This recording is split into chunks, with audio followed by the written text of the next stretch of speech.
반갑습니다. 삼남매를 키워 모두 시집장가 보내고 여전히 삶에 부지런한 걸음을 걷고 있는 60대 여성입니다. 저는 일할 때면 늘 썰밤을 틀어놓고 듣는 열혈팬이에요. 손님들이 어떤 채널이냐고 물어보면 저는 늘 웃으며 썰밤이에요 라고 반갑게 대답하곤 한답니다. 그동안 삼남매를 키우며 겪은 일들 중 지금껏 잊히지 않는 가장 충격적이고 소름 끼쳤던 이야기를 오늘 한번 꺼내보려 해요. 가벼운 마음으로 들어주시길 바라며 이야기를 시작해 볼게요. 저는 저와 비슷한 환경에서 자란 한 남자와 맞선을 보고 22살에 결혼했습니다.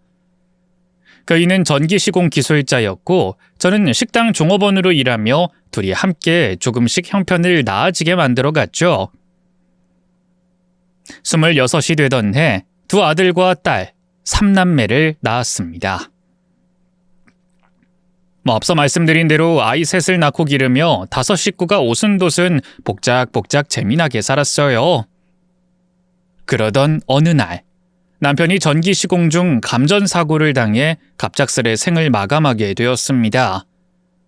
그때는 슬픔도 컸지만 앞으로 아이 셋을 혼자 키워야 한다는 막막함에 눈앞이 캄캄했죠. 하지만 엄마란 존재가 어떤 존재입니까? 불가능한 걸 가능으로 바꾸는 어쩌면 이 세상에서 가장 강인한 이름이죠. 저는 다시 식당 종업원으로 몇 해 더 일했고 마침내 제 손으로 작은 가게 하나를 차릴 수 있었습니다. 떡볶이, 오뎅, 튀김, 순대, 오므라이스, 어린 손님들을 상대로 분식 장사를 시작했죠. 운 좋게도 매출은 생각보다 훨씬 좋아 그 덕분에 저는 새 아이와 함께 다시금 잘 먹고 잘 사는 하루하루를 이어갈 수 있었습니다. 장사가 잘 된 건 제가 잘나서가 아니었습니다. 하늘이 도왔고 손님들이 도왔기에 가능한 일이었죠. 그래서 그냥 가만히 앉아 돈만 버는 건 제 양심이 허락하지 않았습니다. 저는 매일 새벽 시장에서 장을 보고 남은 재료들을 챙겨 고아원을 찾아가 아이들에게 분식을 만들어 나눠주기 시작했습니다. 아줌마, 떡볶이 진짜 대박 맛있어요. 아줌마, 우리 고아원 밥보다 100배 맛있어요. 아이들의 입에서 튀어나오는 이런 말들은 저에게 날개를 달아주는 말들이었습니다. 하루 종일 서서 떡볶이 국물을 휘젓고 튀김을 부치고 오므라이스를 말아도 전혀 힘든 줄 몰랐습니다. 배불리 먹고 해맑게 웃는 아이들을 보는 것만으로도 제 마음은 포근해졌죠. 고아원 몇 군데를 돌아다니며 그렇게 재능 기부를 하는 걸 했습니다. 제가 특별히 예쁜 얼굴은 아니지만 어디서든 정이 간다는 소리를 듣는 아줌마 얼굴이라 그런지 아이들이 먼저 다가와 손을 잡아주곤 했어요. 어느 날은 고아원 선생님들이 필름 카메라로 아이들과 함께 기념사진을 찍어주셨고 어느 날은 쪼르르 달려온 아이들이 손편지를 수북히 안겨줬습니다.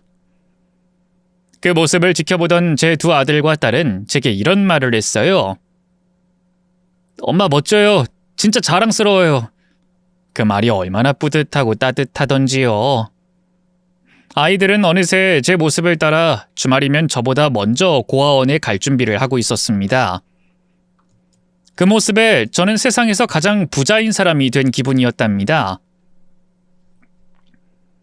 수십 년 동안 분식집을 운영하며 3남매를 건강하게 그리고 무엇보다 바르게 키워냈습니다. 큰아들은 군인 체질이었는지 자연스럽게 직업군인의 길을 택했고 26에 이른 나이에 장가를 들었습니다. 둘째 아들은 간호대학을 졸업한 뒤 대학병원에서 묵묵히 일하는 듬직한 사람이 되었고 막내딸은 유치원 교사로 일하다가 마음이 잘 맞는 멋진 남자를 만나 시집을 갔습니다. 그렇게 3남매가 모두 제 몫의 삶을 살아가기 시작하자 저도 오랜 세월 함께했던 분식집 문을 조용히 닫았습니다. 뜨거운 불 앞에 서는 일이 점점 버거워졌고 튀김을 할 때마다 대는 손가락이 이젠 쉽게 아물지 않더군요.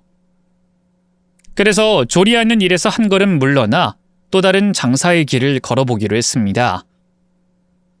마침 시장 상인 회장과도 오래된 인연이 있었고 그간 모아둔 돈도 조금은 여유가 있었기에 시장 안에 한 자리를 소개받아 고등어, 삼치 같은 생선을 팔기 시작했습니다.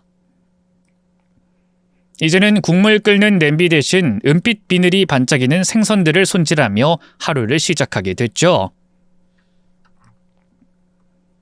생선 장사도 뜻밖의 잘 풀려 저는 삼남매에게 훗날 물려줄 작은 유산을 차곡차곡 모아가기 시작했습니다. 삼남매 중 둘째는 대학병원에서 워낙 바쁘게 일한 탓에 결혼 시기를 놓쳐버렸죠. 30 후반이 되도록 짝도 없이 오로지 일에만 매달려 살아갔습니다.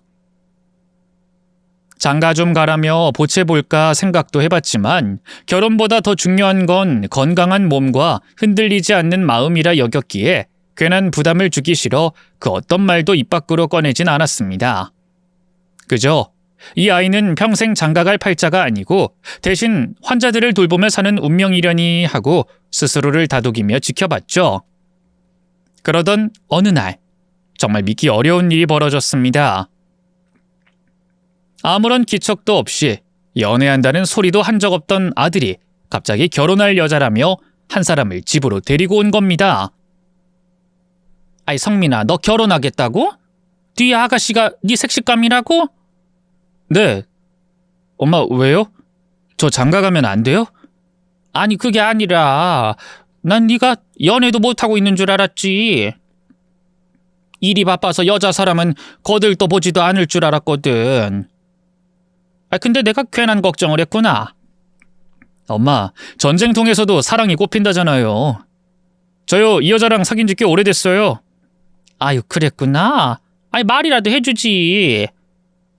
아무튼 놀랍긴 해도 좋은 소식이네. 어서 손님 안으로 모셔. 가슴은 설렘으로 벅찼고 손끝은 따뜻한 떨림으로 간질거리던 그 순간 저는 기쁜 마음으로 아들의 색시될 아가씨에게 손을 내밀었습니다.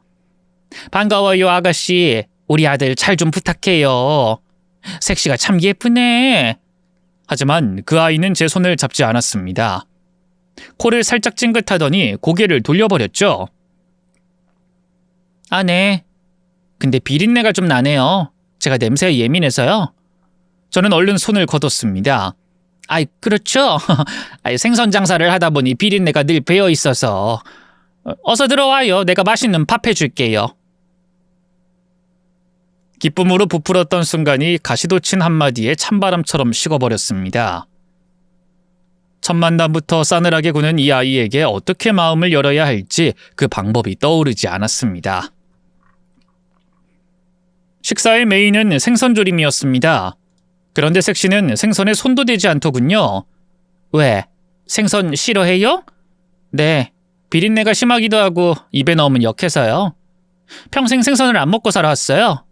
아유, 그렇구나. 뭐 그럴 수도 있지. 미안해요. 있는 반찬이 이것뿐이라. 미리 알았더라면 고기라도 사다 놨을 텐데. 괜찮아요. 김치랑 오이지 맛있어요. 그리고 제가 소식가라 밥은 간단히 먹는 걸 추구합니다. 예비 며느린 몇 숟갈 뜨지도 않고 수저를 내려놓더니 집안 여기저기를 조용히 살펴봤습니다. 그러다 문득 그녀가 무슨 일을 하는지 물었고 저는 깜짝 놀라고 말았습니다. 우리 아들하고는 어떻게 만났어요? 무슨 일 하죠? 성민 씨랑 같은 병원에서 일하는 전문입니다. 전공은 외과고요. 의사 선생님이란 말이에요? 네. 여의사와 남자 간호사가 눈이 맞은 거죠. 제가 먼저 성민 씨 꼬셨어요. 잘생기고 키도 크고 환자들에게 대하는 친절함이 너무너무 멋졌거든요. 의사라는 말에 저는 입이 쉽게 다물어지지 않았습니다. 아들에게 입모양으로 진짜 의사 맞아? 하고 물었더니 아들은 조용히 고개를 끄덕였습니다. 너무 과분한 며느리감이 온 건 아닌가 갑자기 부담이 되기도 했고 동시에 아들이 대견해 보였습니다. 첫 인사는 그렇게 끝이 났고 저는 다시금 아들에게 조심스럽게 물었습니다. 성민아, 저 아가씨랑 진짜 결혼할 거야? 네, 왜요? 마음에 안 드세요? 아니 그런 건 아닌데 생선 장사하는 내가 직업을 바꿔야 하나 싶어서. 비린내 맡는 걸 힘들어 하던데. 그냥 생선을 좋아하지 않는 것뿐이에요. 그렇다고 엄마가 직업을 바꾸는 건 많이 오바예요. 아까 엄마가 악수 청했는데 받아들이지 않은 건 제가 뭐라고 할게요. 아무리 비린내가 싫어도 그러면 안 되는 거였어요. 아들은 제가 서운한 마음을 품고 있다는 걸 단박에 알아채고 진심을 담아 사과했습니다. 이후 둘째 아들은 예비 사돈댁에 직접 찾아가 결혼 승낙을 받아왔습니다. 혹시라도 의사가 아니라 간호사라는 이유로 퇴짜를 맞으면 어쩌나 걱정했지만 다행히도 그 집안은 직업에 색안경을 끼지 않는 분들이었습니다. 아들을 있는 그대로 받아들이고 두 사람의 결혼을 기쁘게 허락해 줬답니다. 상견례를 앞두고 저는 예비 며느리와 조금이라도 더 가까워지고 싶었습니다. 며느리가 될 아이에게 먼저 손을 내밀면 마음의 벽이 조금은 허물어지지 않을까 하는 기대도 있었죠. 그래서 조심스레 먼저 연락을 했습니다. 우리 시간 괜찮으면 피부 관리 한번 같이 받아볼래요? 그냥 둘이 이런저런 얘기도 하고 얼굴도 피고 그럼 좋을 것 같아서. 하지만 돌아온 대답은 단호했습니다. 죄송해요. 바빠서 시간이 안 될 것 같아요. 목소리엔 예의는 있었지만 냉기가 좀 스며 있었습니다. 저라는 존재가 아직은 불편한 사람이겠죠? 그럴 수 있다 생각하고 억지로 다가가진 않기로 했습니다. 시간이 쌓이면 마음도 천천히 열리겠지 생각했습니다.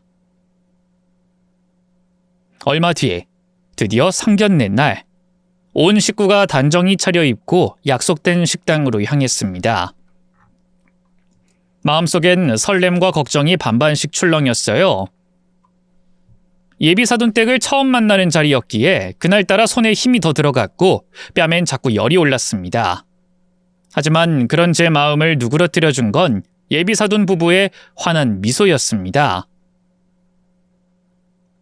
첫 인사부터 반가움이 가득했고 제 손을 두 손으로 꼭 잡아주셨습니다. 그 손끝에 담긴 따뜻함에 저는 어느새 마음이 놓였습니다. 우리 며느리가 안싸돈을 빼다 박았네요. 정말 아름다우십니다. 우리 딸이 저를 닮았나요? 그런 칭찬이라면 주저하지 않고 받겠습니다. 고맙습니다, 사돈. 성민이도 잘생긴 외모를 사돈께 잘 물려받았네요. 저도 그 칭찬 기꺼이 받겠습니다. 첫째랑 막내는 세상을 떠난 제 남편을 많이 닮았는데 둘째는 유독 저를 닮았어요. 얼굴도 성격도 참 많이 닮았답니다. 웃음이 흐르고 인사도 따뜻했고 분위기는 훈훈했습니다. 식당 직원들이 요리를 하나둘씩 내오기 시작했어요. 그리고 곧 윤기 자르르 흐르는 굴비 한 접시가 상위에 올려졌습니다. 저는 순간 군침이 돌았어요. 생선 장사를 하면서도 막상 생선 요리는 늘 갈망처럼 좋아했거든요. 이 굴비만 보면 속이 확 풀릴 것 같은 기분이 들곤 했죠. 그런데 그 순간 예비 며느리는 코를 잡고 고개를 돌렸습니다. 입가가 살짝 일그러지고 눈썹 사이에 주름이 잡히더군요. 굴비가 나오자마자 저렇게 반응하는 걸 보니 정말 생선을 극도로 싫어하는 눈치였습니다. 저는 반쯤 웃으며 말했어요. 우리 며느리가 생선을 싫어하나 보네요. 사돈, 제가 생선 장사를 하는데 직업을 바꿔야 할까 봐요. 그러자 사돈은 고개를 끄덕이며 웃음 섞인 목소리로 말씀하셨습니다. 아유, 우리 애가 좀 유난스러워요. 죄송해요. 생선만 보면 아주 기겁을 해요. 어릴 적부터 한 번도 입에 댄 적이 없답니다. 아유, 그랬구나. 그래도 괜찮아요. 이 굴비는 제가 대신 다 먹으면 되죠. 제가 또 생선 못 참거든요. 저는 재빠르게 굴비 접시를 집어 사돈 부부 앞에 한 마리씩 놓아드렸고 나머진 저와 자식들이 기꺼이 가져가 싹싹 해치웠습니다. 굴비의 짭짤하고 고소한 맛에 저는 속으로 이 맛을 모르다니 참 아쉽다고 생각했어요. 다음으로 들어온 요리는 담백하고 새콤한 것들이었습니다. 고등어의 향도 없고 굴비에 기름기도 없는 깔끔한 음식들 앞에서야 예비 며느리가 조심스레 젓가락을 들었습니다. 그 모습이 다소 서운하기도 했지만 그래도 함께 식사를 마주하고 있다는 것만으로도 어느 정도 마음의 선이 맞닿은 느낌이 들었습니다. 이제 시작이니까요. 천천히, 아주 천천히 사람도 마음도 정이 드는 법일 테니까요. 결혼 준비에 분주한 둘째 아들과 예비 며느리를 보며 저는 마음이 자꾸만 앞섰습니다. 뭐 하나라도 더 해주고 싶고 조금이라도 도움이 되고 싶어서 예비 며느리에게 연락을 자주 했어요. 무엇이 필요한지, 혹시 가지고 싶은 건 없는지 묻곤 했습니다. 저기 새아가, 이제 새애기라고 불러도 되지? 뭐 편한 대로 하세요. 그래, 그럼 우리 며느리한테 하고 싶은 말 좀 하마. 너 결혼하는데 필요하거나 가지고 싶은 거 있으면 이 시애미한테 말해봐라. 됐어요. 결혼 준비 잘 돼가고 있어요. 어머님이 신경 쓰실 건 없습니다. 아이, 그래도 가지고 싶은 게 있었을 거 아니야. 어머님이 신혼집을 차려주시잖아요. 그리고 제가 원하는 건 개인 병원인데 그건 못 해주시잖아요. 그 말에 가슴이 철렁 내려앉았습니다. 개인 병원이라니, 그런 건 제 형편으론 꿈 같은 이야기였습니다. 순간 뜨끔해서 아무 말도 하지 못하고 말았죠. 어머님 저 바빠요. 그만 끊어요. 새아가, 먹고 싶은 거 없니? 너 좋아하는 음식이 뭔지 좀 알려줘라. 그거라도 해주고 싶구나. 전 생선 빼곤 잘 먹어요. 어머님 저 진짜 가봐야 해요. 이만 끊어요. 그 아이는 유난히도 까칠하고 조심스러웠습니다. 무뚝뚝한 말투에 마음이 종종 쓸렸지만 그렇다고 쉽게 포기할 수는 없었습니다. 그래서 이번엔 말 대신 정성을 보여주기로 했습니다. 예쁘게 손질한 소고기 장조림, 채소 볶음, 며느리가 말한 생선을 뺀 정갈한 반찬들로 도시락을 싸고 살금살금 병원으로 찾아갔습니다. 아들은 빼고 예비 며느리만 조용히 만나보려고 진료실 앞 의자에 앉아 기다렸어요. 간호사가 다가와 무슨 일로 왔냐고 묻기에 며느리 이름을 대고 말했습니다. 김미정 선생님 시어머니 될 사람이에요. 잠깐 얼굴만 보고 가려고요. 환자들이 빠지고 점심시간이 되자 진료실 문이 열리며 예비 며느리가 슬리퍼를 끌며 나왔습니다. 저는 반가운 마음에 일어나 손을 흔들었어요. 새아가 나왔다. 여긴 왜 오셨어요? 병원이 놀러 오는 곳이 아니잖아요. 저희 부모님도 병원은 찾아오지 않는다고요. 아유, 내가 실수를 했나 보구나. 우리 아들한텐 자주 찾아왔었는데. 예, 아가. 우리 휴게실 가서 밥 먹자. 너 주려고 도시락 정성껏 싸왔다고. 저 약속 있어서 안 돼요. 어머님, 다신 이런 짓 하지 마세요. 그 말을 남기고 그녀는 바람처럼 사라졌습니다. 손에 든 도시락의 따뜻함은 식어가고 마음은 그보다 더 빠르게 식어내렸죠. 그 아이는 보통 까칠한 게 아니었습니다. 어디서부터 어떻게 다가가야 할지, 비위를 어떻게 맞춰야 할지 한숨이 절로 나왔습니다. 하지만 포기할 순 없었습니다. 그 아이는 이제 내 아들의 반쪽이 될 사람이니까요. 한편 아들도 예비 며느리의 까칠한 성격을 알고 있었는지 저에게 은근슬쩍 걱정을 털어놓으며 신신당부를 했습니다. 엄마, 미정이가 좀 딱딱하고 까칠한 편이니까 너무 급하게 다가가지 마세요. 엄마가 괜히 마음 상하실 수도 있어서. 그냥 좀 천천히 지켜봐 주세요. 그래, 그런 것 같더라. 너무 싸늘해서 내가 가까이 가질 못하겠어. 새애기가 나 싫어해서 그런 건 아니지? 에이, 그럴 리가요. 엄마 얘기 내가 진짜 많이 했어요. 우리 엄마 얼마나 멋진 사람인지, 얼마나 고생했는지. 아마 미정이도 속으론 좋아하고 있을 거예요. 표현이 진짜 서툰 사람이에요. 그러니까 엄마도 너무 섭섭해하지 말고 시간 좀 주세요. 예? 그래, 알았다. 뭐 사람마다 다 성격이 있는 거지. 나는 존중하는 쪽이야. 속도전 말고 지구전으로 간다 이 말이지. 그렇게 아들의 부탁을 새기며 저는 더 이상 먼저 연락하거나 들이대지 않기로 마음을 다잡았습니다. 손이 근질거려도 속이 타들어가도 참자 또 참자 하며 꾹 눌러 담았죠. 곧 결혼식이 다가왔고 저에게도 또 한 번 한복을 꺼내 입는 날이 왔습니다. 큰아들과 막내딸 결혼시킬 때 입었던 그 한복, 다시 꺼내 입으니 옷감 사이로 지나간 세월이 스르륵 손끝에 닿는 듯 했고 가슴이 먹먹하게 벅차오르더군요. 그리고 드디어 아들이 단정한 턱시도를 입고 신랑 입장을 하던 순간 식장에 울려 퍼지는 음악 속에서 하객들은 웃으며 축복의 박수를 보냈지만 저는 그 자리에 서서 조용히 눈물을 흘렸습니다. 웃고는 싶었지만 울음이 먼저 올라왔어요.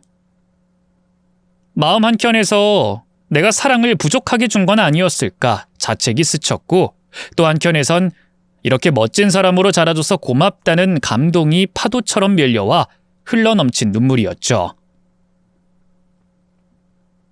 결혼식을 마치고 신혼여행을 떠나는 아들에게 저는 작은 보따리를 하나 들려줬습니다.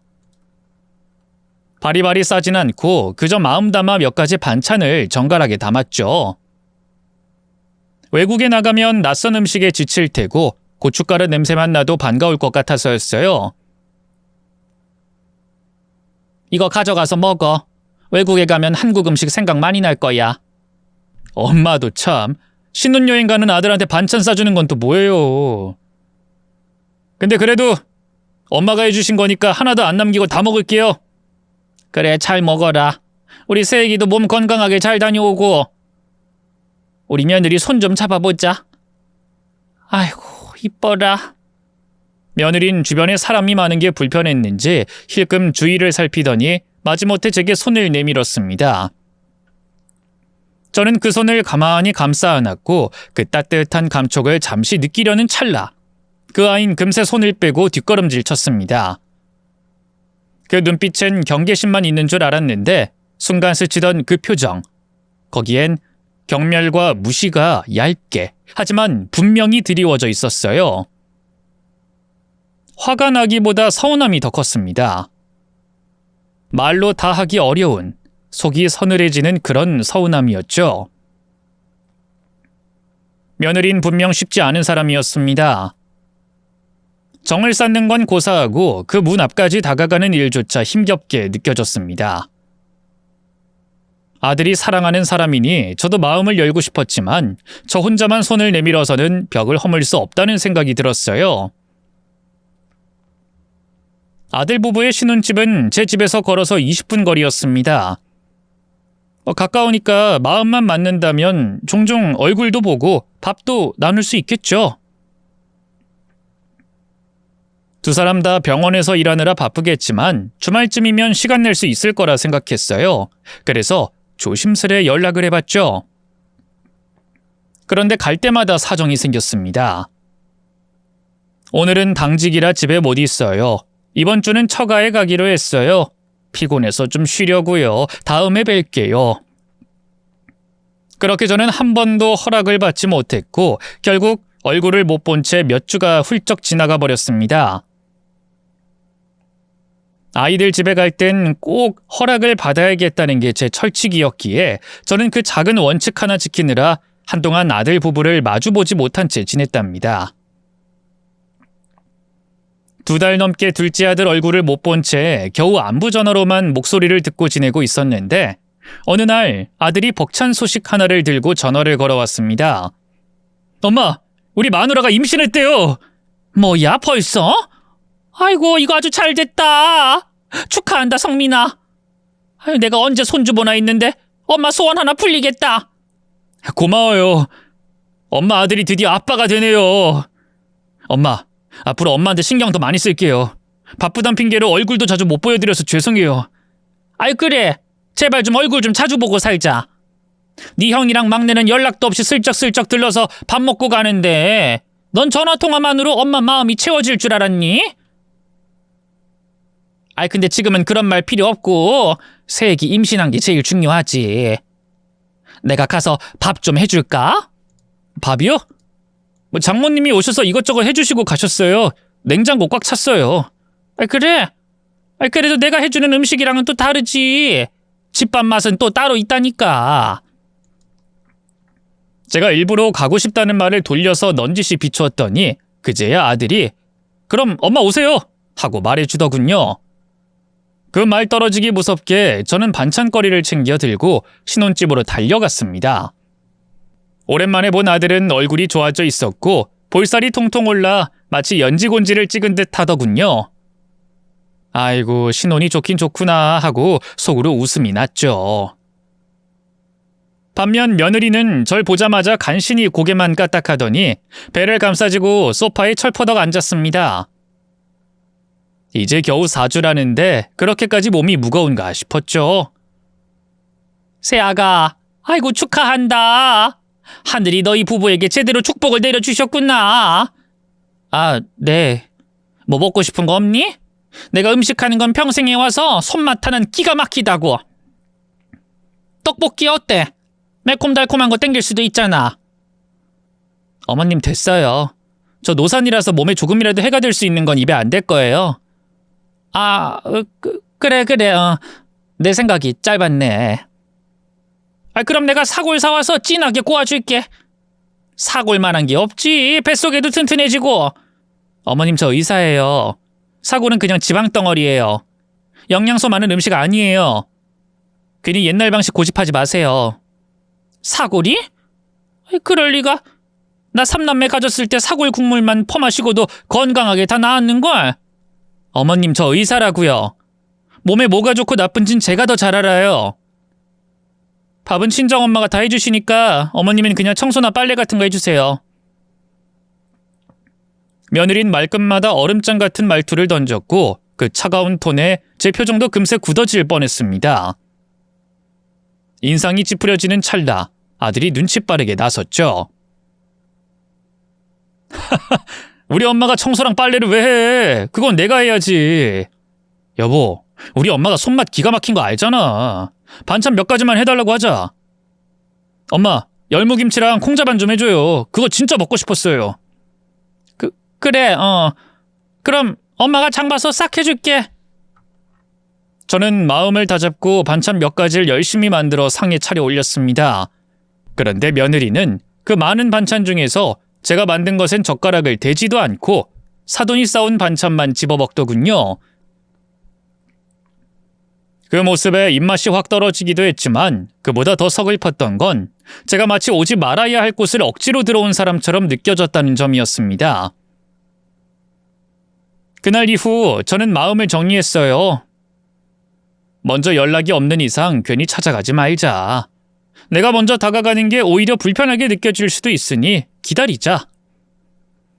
그렇게 며느리의 성벽 같은 마음 앞에 한 걸음 물러서기로 했습니다. 장사를 끝내고 집에 돌아오면 적적하고 심심해서 옛날 앨범을 꺼냈습니다. 우리 삼남매의 모습을 실컷 보기도 했고 예전에 분식집 할 때 고아원에 가서 아이들과 찍은 사진과 편지를 꺼내 읽기도 했어요. 제 인생에서 행복했던 순간들을 회상하니 잠시나마 웃음을 찾을 수 있었습니다.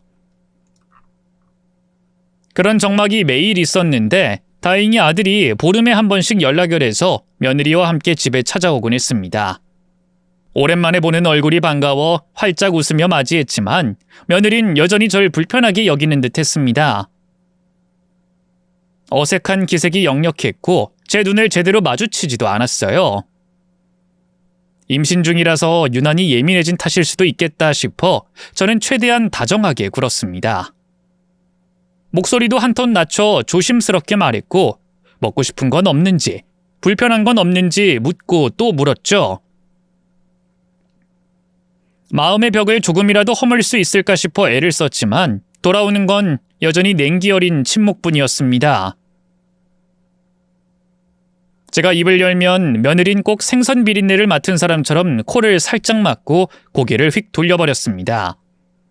그럴 때면 저는 말문을 닫고 어색하게 웃으며 앉아 있다가 이내 이제 가봐라 하고 아들 부부를 돌려보냈죠.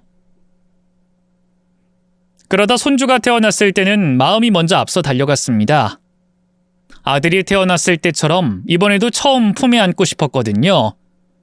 그런데 며느린 품에 안은 아기를 저에게 건네주지도 않았습니다. 새아가, 나도 한번 안아보자. 어머님, 지금 장사하다가 오신 거죠? 샤워하셨어요? 왜? 냄새 나니? 네. 시장 바닥에서 일하시면 온갖 세균이 들러붙었을 텐데 제 아들을 안으면 안 되죠. 나중에 안아보세요. 깨끗할 때요. 그 말에 속이 확 내려앉았습니다. 샤워를 못한 건 맞았지만 손은 씻었고 옷도 갈아입고 왔습니다. 그래도 며느리의 기준엔 전 아직 시장 냄새 나는 사람이었나 봅니다. 뭐 에티켓이 부족했을 수는 있어도 그렇게까지 말을 해야 하나 싶어 마음이 참 무겁고 쓰렸습니다. 그날 이후로 저는 마음을 고쳐먹었습니다. 손자를 보러 갈 때나 아들 부부가 집에 올 땐 머리부터 발끝까지 말끔하게 씻고 옷도 새로 갈아입고 혹시나 냄새가 남아있을까봐 아기에게 해가 되지 않는 천연 향수도 살짝 뿌리고 마주했습니다. 그래, 며느리 마음 편하게 해주자. 나만 참고 조심하면 되는 거지 생각하면서 말이에요.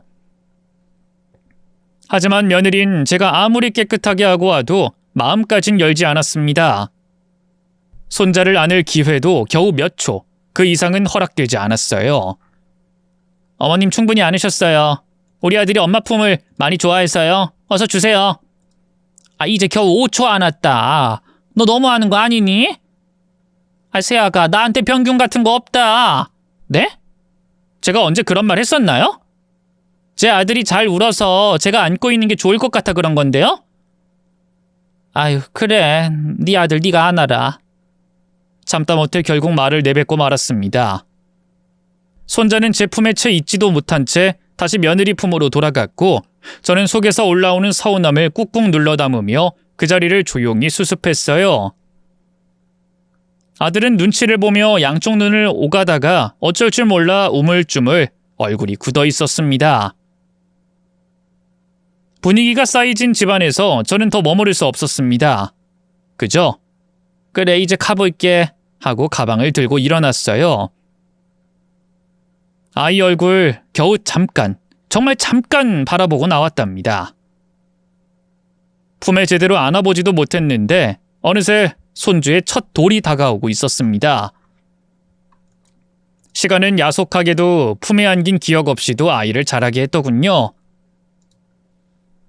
손주의 첫 번째 생일을 앞두고 저는 마음이 한없이 부풀었습니다. 내 손주 내가 제대로 챙겨야지 하는 마음에 옷가게도 돌고 금방도 들러 돌반지도 하나하나 살펴봤죠. 돈을 아끼지 않고 아낌없이 주고 싶었습니다. 돌잔칫날 손에 뭘 들고 갈지 고민하던 끝에 선물을 이것저것 넉넉히 사두고 나니 가슴이 벌써부터 설렜습니다. 그런데 잔치 하루 전날 저녁 며느리가 전화를 걸어 저를 밖으로 불러냈습니다. 네가 웬일이냐? 혹시 나랑 같이 돌잔치를 준비하자고 부른 거냐? 그럼 나야 대환영이지. 어머님도 참 꿈도 야무지네요. 돌잔치 준비는 이미 다 끝났어요. 돌잡이 물건도 다 세팅해놨고 초대장도 벌써 다 돌렸습니다. 그럼 나를 왜 밖으로 불렀어? 어머님, 내일은 저희 아들 돌잔치에 나오지 말아주세요. 그 부탁드리려고 따로 부른 거예요. 그 말을 듣는 순간 심장이 쿵 내려앉았습니다. 기가 막히고 코가 막히고 입은 더더욱 막혔죠. 입술이 덜덜 떨려왔고 속에선 천둥이 치듯 분노가 일어났습니다. 그런데 며느린 너무도 침착하게 그 흔한 미안함 없이 말하더군요. 어머님한테 비린내 심한 거 아시죠? 우리 아들이 저를 닮아서 그런지 생선 비린내만 맡으면 울음이 터져요. 돌잔치 날엔 그래도 아이가 웃어야 하지 않겠어요? 그리고 어머님 옷 입는 거 보면 어머님은 꾸며도 그게 전부죠. 웃겨. 그 꼴로 오시면 의사인 제 체면이 아주 그냥 땅에 떨어져요. 그러니까 제발 내일 하루만 잠수 타주세요. 입을 열고 싶었지만 목구멍에서 말이 막혀 나오지 않았습니다. 화는 부글부글 끓어올랐고 속에선 나도 사람이다라는 외침이 들렸지만 그 순간 저는 욕 한마디도 내뱉지 않았습니다. 잠시 뒤 마음을 가라앉히고 저는 오히려 입꼬리를 올렸습니다. 그래, 나 요즘 몸도 안 좋아서 쉬는 게 좋겠네. 내일은 아프다 치고 그냥 쉰다. 됐지? 이제야 말이 좀 통하네요. 어머님 고맙습니다. 그럼 다음에 연락드릴게요. 내일은 절대 오지 마세요. 며느린 콧노래를 흥얼거리며 가벼운 발걸음으로 사라졌고 전 그 자리에 남아 고요한 밤 공기를 마셨습니다. 왜 그날 저는 화를 내지 않았을까요? 왜 소리 한번 따지지도 않고 물러섰을까요? 그건 아주 통쾌하고 아주 묵직한 대반전을 준비하고 있었기 때문입니다. 결말을 들으시면 아마 깜짝 놀라실 겁니다. 이튿날 손자의 돌잔치 당일 아들에게서 전화가 걸려왔고 사돈 부부에게서도 연락이 왔습니다. 저는 일부러 기침까지 섞어가며 아픈 척 목소리를 깔고 잔치에 참석하지 못하겠다고 말했죠. 모두들 어머님 어디가 안 좋으시냐며 병원은 갔느냐 지금 바로 가보시라고 걱정의 목소리를 내줬어요. 그 따뜻한 말들이 참 씁쓸하게 들렸습니다. 전화를 조용히 끊고 침대에 누워있던 저는 문득 선물이라도 보내야겠다는 생각이 들었어요. 아이를 위해 준비해둔 선물들이 방 한켠에 그대로 놓여 있었죠. 이것저것 정성껏 상자에 담아 퀵서비스를 불렀습니다. 배달기사에게 잔뜩 당부했어요. 이 상자 꼭 돌잔치장에서 며느리에게 직접 전해주세요. 빠르게, 조심스럽게요. 돈도 미리 지불해두고 말이죠. 얼마 지나지 않아 며느리에게서 전화가 왔습니다. 어머님, 저한테 뭐 보내셨어요? 이거 뭐예요? 아직 안 열어봤냐? 폭탄 아니니까 열어봐. 네 선물도 있고 손주 선물도 좀 넣었다. 나 오늘 아픈 걸로 돼 있으니까 선물만 잘 받으면 돼. 잠깐 기다려보세요. 상자를 여는 소리가 들리더니 갑자기 며느리 목소리가 달라졌습니다. 이게 뭐예요? 왜 이게 어머님한테 있는 거죠? 왜, 놀랐니? 거기 가만히 계세요. 지금 당장 달려갈 테니까요. 흥분한 목소리에 깜짝 놀랐지만 이미 준비는 되어 있었습니다. 제가 보낸 상자 속 단 하나의 사진과 편지. 그게 며느리의 마음을 흔든 것이었죠. 20분쯤 지났을까요? 며느리는 혼자 오지 않았습니다. 아들과 함께였고 그 뒤엔 사돈 부부도 따라왔으며 안사돈 품에는 손자가 안겨 있었어요. 세 사람 모두 당황한 듯 보였지만 가장 먼저 문 앞으로 달려나온 건 며느리였습니다. 그녀는 저를 보자마자 그 자리에서 무릎을 꿇었습니다. 어머님, 저한테 보내주신 선물 상자 이 안에 있던 거 정말 어머님 거 맞아요? 그래, 내가 어떤 친구한테 받았던 거다. 왜, 마음에 안 드냐? 어머님, 죄송합니다. 그녀는 떨리는 손으로 상자 안에 있던 사진과 편지를 꺼내더니 그대로 저에게 내밀었습니다. 제가 고아원에 살 때 한 달에 한 번씩 분식해주러 오시던 아주머니가 있었어요. 그 아주머니가 어머님이셨어요. 세상에서 제일 따뜻한 분이었고 저는 그분처럼 되는 게 꿈이었어요. 그래서 감사 편지를 썼고요. 그 편지를 어머님이 아직도 갖고 계셨다니. 제가 입양된 뒤로도 가끔 그분 생각을 했는데 그분이 어머님인 줄 알았으면 제가 이런 짓 안 했어요. 정말 죄송해요. 나도 처음엔 몰랐어. 근데 우연히 사진을 꺼내봤는데 너랑 닮은 아이가 눈에 확 들어오더라. 내가 고아원마다 떡볶이 만들어주러 다니면서 아이들이랑 사진도 찍고 그랬거든. 그 중에 너였던 거야. 이름도 달랐지. 그래서 바로 알아보진 못했지. 네, 지금 부모님이 새 이름을 지어주셨어요. 현정이란 이름이 제 옛날 이름이에요. 그걸 어머님이 기억하셨어요? 기억나더라. 그때 너 얼마나 예뻤는지. 말도 없고 조용했는데 눈이 참 깊었던 아이였어. 그리고 네가 쓴 편지는 내가 받은 첫 번째 고아원 아이의 편지였어. 아줌마 사랑해요라고 써준 그 말 지금도 생생해. 거기 네가 들고 있는 편지 말이다. 며느린 제가 잊고 있던 오래전의 고아원 아이였고 저는 며느리에게 한때 전부였던 분식 아주머니였던 것입니다. 며느리는 갑자기 다시 오열을 터뜨리며 두 손을 모아 싹싹 빌었습니다. 그 모습이 너무 가엾고 또 심하게 놀란 것 같아 저는 얼른 다가가 진정시키려 했습니다. 새아가 그만해라. 이제 됐다. 사과는 그 정도면 충분하다. 아니에요, 어머님, 아니에요. 전 정말 너무한 사람이에요. 제가 평생 존경하고 그리워하던 분께 그런 분께 못할 짓을 했어요. 어머님, 제 얘기, 제 변명을 조금만 들어주실 수 있을까요? 그래, 말해봐, 아가. 사실은요, 저를 고아원에 버린 친엄마가 생선 장사를 하던 분이었어요. 버림받던 그날 제 두 손으로 엄마 손을 붙잡고 싹싹 빌었어요. 제발 버리지 말아달라고 그렇게 우는 듯. 엄마는 정말 가차없이 제 손을 뿌리치고 돌아섰어요.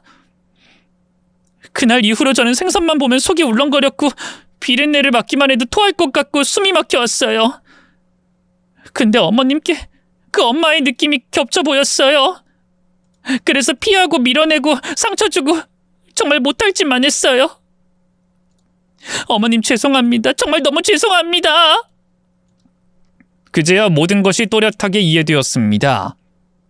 왜 며느리가 생선을 그토록 혐오했는지, 왜 저를 향해 그렇게 차갑게 굴었는지, 그 모든 감정의 뿌리가 버림받은 어린 시절의 깊은 상처에 닿아 있었던 거였어요. 저는 그 순간 무릎 꿇은 며느리 앞에 다가가 단 한마디도 더 묻지 않고 조용히 안아줬습니다. 그리고 이내 괜찮다고 다독여주는 말을 해줬답니다. 괜찮다, 괜찮아. 미정아, 너처럼 그런 아픔을 겪은 사람이 생선 장사를 미워하고 멀리했던 건 너무 당연한 일이야. 나라도 그랬을 거다. 아가야, 정말 괜찮아. 아니에요. 저 같은 여자, 은혜도 모르고 마음도 좁고 천벌을 받아도 마땅한 사람이에요. 어머님, 절 실컷 혼내주세요. 따귀도 때리시고 머리채도 잡으시고 제가 한 집만큼 다 갚아주세요. 예끼 미련한 사람아, 어디 내 귀한 며느리한테 손을 대. 난 너를 단 한순간도 미워한 적 없다. 그리고 혼낼 마음은 눈꽃만큼도 없다. 네 사진 처음 봤을 때부터 느꼈단다. 뭔가 사연이 있을 거라고. 그게 오늘에서야 밝혀진 거지. 진작 말만 했어도 내가 당장이라도 생선장사 때려쳤을 거다. 나한테 이 일은 사명감 있어서 하고 있는 게 아니야. 그냥 분식집이 너무 힘들어서 차선으로 택한 일일 뿐이야. 너 하나 편하게 해줄 수 있다면 야 기꺼이 물고기 안 보고 살 수 있어. 어머님, 그냥 다 죄송해요. 말로 다 못할 만큼 죄송해요. 그렇게 며느린 제 품에 안겨 장장 1시간을 쉬지 않고 울었습니다. 그동안 그토록 싫다며 피하던 생선 비린내도 그날만큼은 아무렇지도 않다는 듯 세상에서 가장 따뜻한 사람을 꼭 껴안듯 제게 안겼습니다. 저와 며느리에게 있던 보이지 않던 벽은 뿌리채 사라졌습니다. 어머님, 저희 돌잔치하러 가요. 뭐? 어머님, 좀 늦긴 했지만 지금 가도 충분해요. 아직 시간도 남았고 사람들도 기다리고 있어요. 내가 지금 꼴이 이래서 좀 그렇지 않니? 머리도 안 하고 옷도 그냥 아니에요. 어머님 지금 모습이 세상에서 제일 예뻐요. 정말이에요. 저희 친정엄마보다 100배는 더 이쁘세요.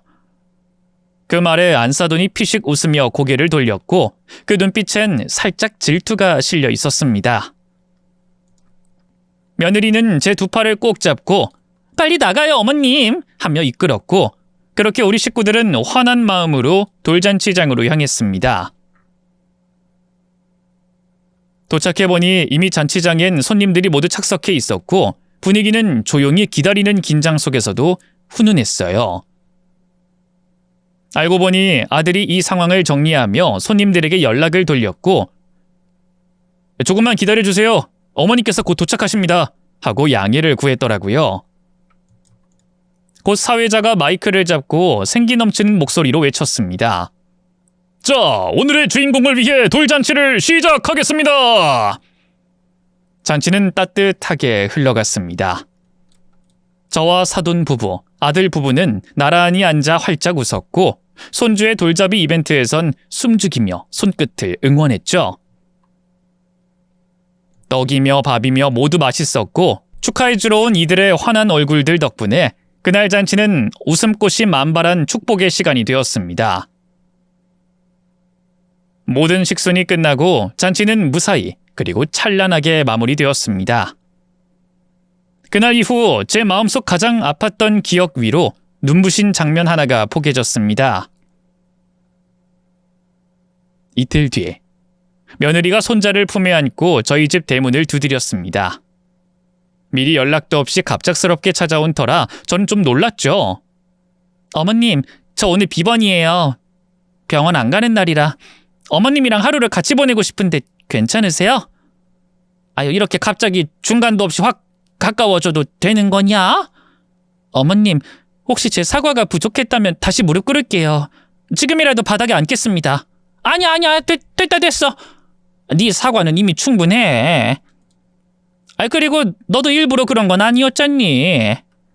친엄마가 겹쳐 보여서 그랬던 거잖아.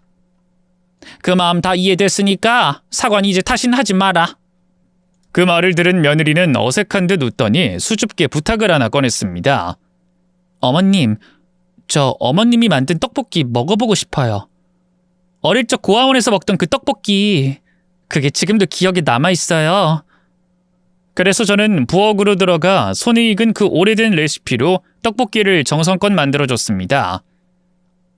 매콤하면서도 달큰하고 입안에서 쫀득하게 씹히는 그 맛.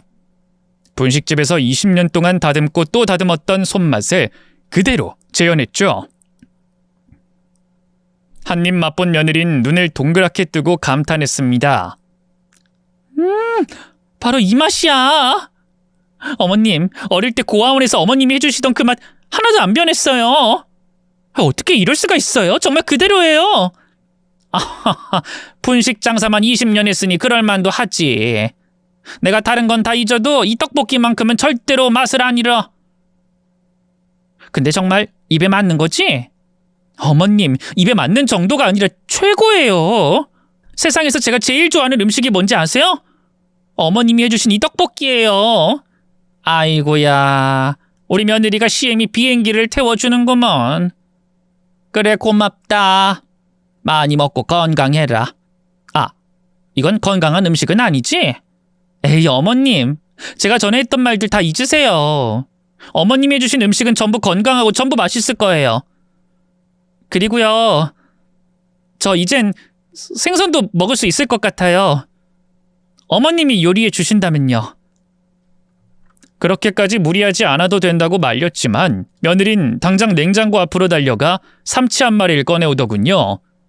그리곤 맨손으로 척 잡아들고 도마 위에 올렸습니다. 어머님 보세요.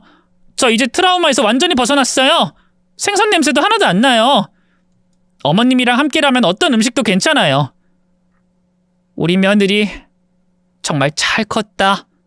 마음도 예쁘고 속도 깊다. 저는 얼른 일어나 삼치조림을 정성껏 끓였습니다.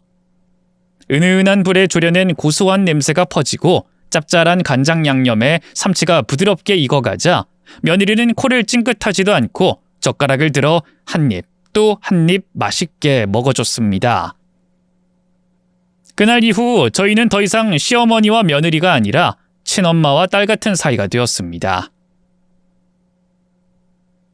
마음의 상처를 품은 채 시작된 고부 사이가 진심을 품고 맛으로 이어진 사랑으로 마침내 둘도 없는 진짜 가족이 된 순간이었습니다. 그 뒤로 며느리는 저에게 손자를 맡기기 시작했습니다. 사돈 부부는 몸이 자주 아파서 아이를 돌보는데 어려움이 있었고 결국 저 혼자 육아를 도맡아 하기로 했죠. 생선 장사는 직원에게 맡겨두고 저는 손자를 품에 안은 채 쉬엄쉬엄 일을 봤습니다. 손자의 체온이 따뜻해서인지 비린내조차 향긋하게 느껴지는 날들이었습니다. 그리고 며느린 쉬는 날이면 생선 가게로 나와 저를 도와주기도 했습니다. 한때는 생선 냄새만 맡아도 눈살을 찌푸리던 아이가 이젠 가게 앞 진열된 고등어를 보며 싱긋 웃는 사람이 됐죠. 아가, 비린내 괜찮니? 어머님 하나도 안 나요. 저 요즘 생선 매니아예요. 고등어 굽는 냄새에 밥이 절로 넘어간다니까요. 아유, 참 예쁘다. 우리 며느리. 그리고 고맙다. 정말 고맙다. 고마운 걸로 따지면 제가 훨씬 많죠. 어머님은요, 어릴 적 제게 진짜 슈퍼우먼이었어요. 제가 존경하던 유일한 어른이셨다고요. 어머님, 사랑합니다. 그래, 나도 우리 며느리를 제일로다가 사랑한다. 그렇게 며느리는 더욱 밝아지고 의사로서의 삶에도 엄마로서의 삶에도 그리고 저와의 관계에도 최선을 다하는 사람이 되었습니다. 이렇게 오늘은 둘째 며느리와의 이야기를 풀어봤는데요. 어떠셨나요? 재미가 있었다면 다음엔 큰아들 부부 이야기나 막내딸 부부 이야기도 한번 써볼까 슬며시 고민해보려 합니다. 제 이 반전 결말이 따귀와 머리채를 잡는 복수극이 아니라 마음 뜨거운 용서와 회복극이었다는 사실에 놀라셨죠? 그런 반전이야말로 진짜 인생 반전 아니겠습니까? 지금도 며느리와 저는 하루하루를 다정하게 서로 기대며 살아가고 있습니다. 더 가까워질 틈도 없지만 그래도 더 깊은 사이가 되도록 응원의 댓글 한 줄 남겨주시면 얼마나 기쁠까요?